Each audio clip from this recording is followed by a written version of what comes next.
자, 안녕하세요. 카이 전공 수학을 담당하고 있는 이행래입니다. 자, 우리가 이제 두 번에 걸쳐서 전체적인 과목과 그 다음에 문항수에 대해서 설명을 했다면, 이번 시간에는 2017년도부터 2020년 동안 전공 과목을 어떤 문제들, 어떤 문항들이 나왔는지 그것에 대해서 살펴보는 시간으로 갖도록 하겠습니다.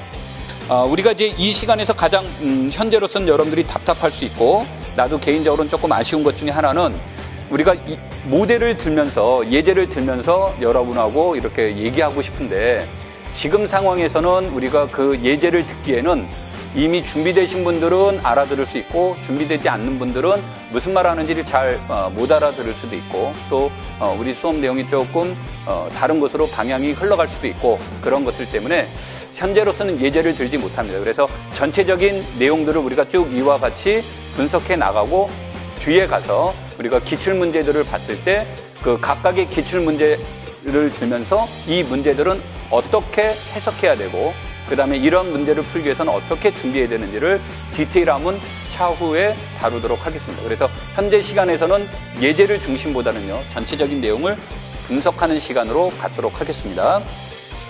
자, 우리가 화면을 보시면 먼저 교과교육론에 대해서 나왔습니다. 자, 우리가 교과교육론은 우리가 보실 때 굉장히 이제 그 의미가 있는 것들을 여러분들이 살펴보셔야 되는데요. 우리가 꼭 교과교육론 내용을 나올 때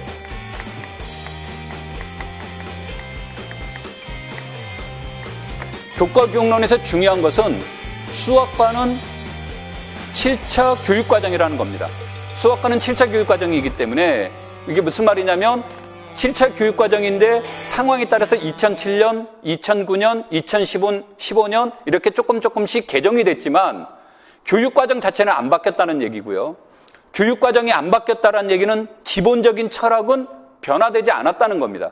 세부적인 내용은 조금 바뀌었으나, 그래서 우리가 교과교육론에서 중요한 것은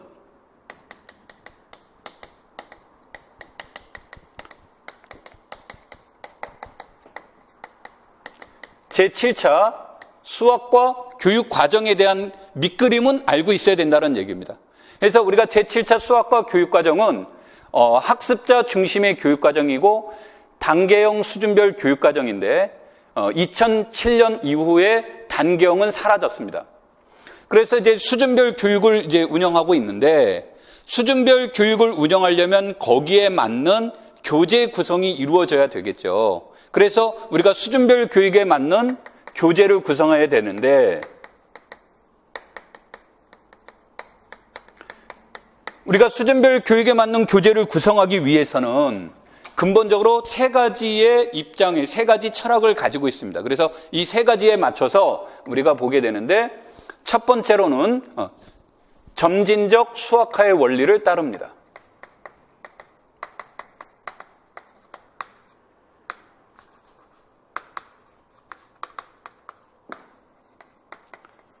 두 번째로는 역사 발생적 원리를 따릅니다. 세 번째로는 구성주의 원리에 입각해서, 이 세 가지 원리에 입각해서 수준별 교재를 구성하려고 하는데요. 이때 구성주의라고 표현되어 있지만 내용적으로 본다면 무엇에 가깝냐면 사회적 구성주의에 가깝습니다.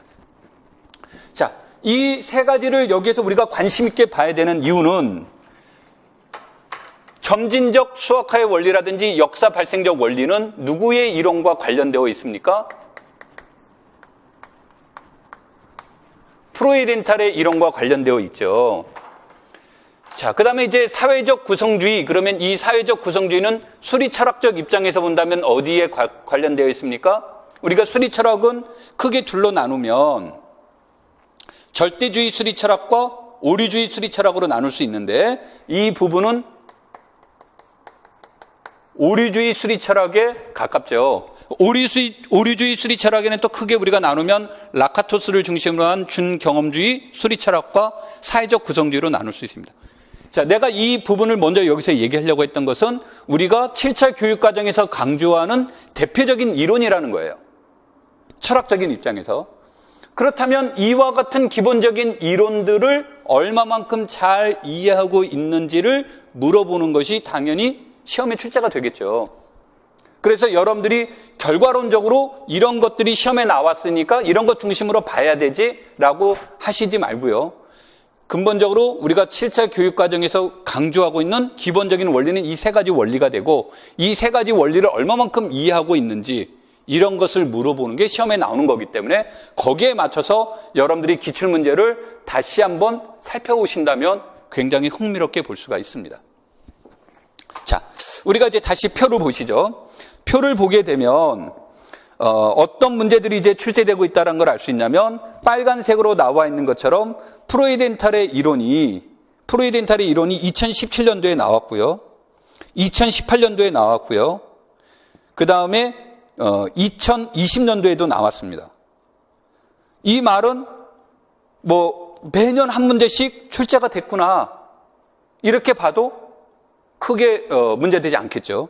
그런가 하면 또 다른 것 중에 하나는 무엇과 관련된 문제들이 많이 출제가 되고 있냐면 2017, 2018, 2019, 2020년에서 보신다면 2017, 2015 개정교육과정이 본격적으로 운영된 건 2018년도부터입니다. 그래서 그 전후로 보신다면 매년 교육과정에 관련된 내용들, 특히 교수학습상의 유의점이 매년 출제되었구나라는 사실도 인지할 수 있을 겁니다. 자, 그런데 2015 개정교육과정은 이제 2018년 이후에 학교 현장에서 실제로 사용하고 있는 거기 때문에 적용되고 있는 거기 때문에 2020년 여러분들은 이제 2021년도에 시험을 보시겠죠? 그때 되면 이것에 대한 내용보다는 무엇에 관련된 내용들을 물어볼 개연성이 높은 거냐면 실제 학교 현장에서 일어나는 거. 그래서 교수법과 학생들의 학습 방법 이런 것과 관련된 내용들이 조금 더 디테일하게 물어볼 거다. 디테일하게 물어보는데 어떤 형식을 갖출 거냐라고 얘기를 하는 것들을 우리가 이제 관심을 가질 수 있는데 이런 것에 관련된 내용들을 이론적인 배경하에서 들어가는 거죠. 그래서 이론적인 배경을 우리가 학습하기 위해서는 수학, 교육, 심리학이라든지 교수 학습 방법, 그 다음에 수리 철학 이런 것들과 관련되어 있는 내용들을 여러분들이 참고로 같이 보셔야 됩니다. 그래서 뒤에 가서 이런 것을 중심으로 다시 한번 설명할 기회가 있겠습니다만 이런 것들을 하기 위해서는 우리가 어떤 책들을 봐야 될까요? 이런 것들을 같이 고민해 볼 시간은 가져야 되겠죠. 자, 그런데 이제 아까 얘기했던 2018, 2019, 2017 이때는 교육과정과 관련된 내용이 집중적으로 많이 나왔습니다. 그런데 2020년도에는 그런 내용들을 출제하되 앞에서 말한 것처럼 구체적인 학습 내용을 가지고 학교 현장에서 어떻게 이용돼야 되는지 학생들이 나타나는 반응들을 교사가 어떻게 해석해야 되는지를 중점적으로 다루고 있다는 겁니다. 그래서 여러분들은 그런 쪽에 맞춰서 준비를 해야 되겠다라고 보실 수가 있겠습니다. 자, 오늘은 그 내용들 교과목의 과목별 분석 중에서 교과 교육론에 관련된 내용을 간단하게 얘기했고요. 다음 시간에는 교과 내용학을 중심으로 우리가 다시 한번 얘기하도록 하겠습니다. 감사합니다.